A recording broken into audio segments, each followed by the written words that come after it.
Abala ngayon sa mga paghahanda para sa reactivation ng Tourist Police Unit o TPU ang Provincial Police Office ng South Cotabato. Layo nito na mapalakas pa ang pagbabantay sa seguridad ng mga bisita sa buong lalawigan.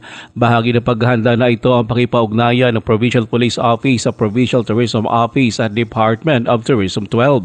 Ito ayon pa sa South Cotabato PNP na pinamumunuan ni Provincial Director Colonel Samuel Kadungon ay bilang pagtalima sa rekomendasyon ng National Police Commission o NAPOLCOM.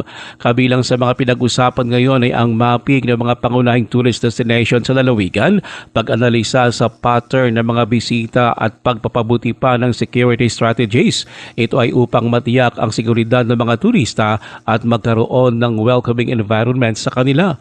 Ayon pa sa PNP, inihanda na rin nila ang mga kinakailangang dokumento kalakip ang updated tourist sites, verified visitor statistics at official endorsement mula sa Local Tourism and Development Council at maging sa Provincial Tourism Office. Ang mga ito ay nakatakda namang isumite sa PNP Higher Command at NAPOLCOM.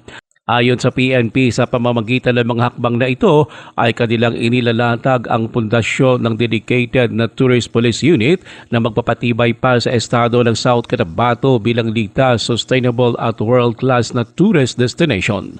Ruel Usano, NDBC, Bida Balita.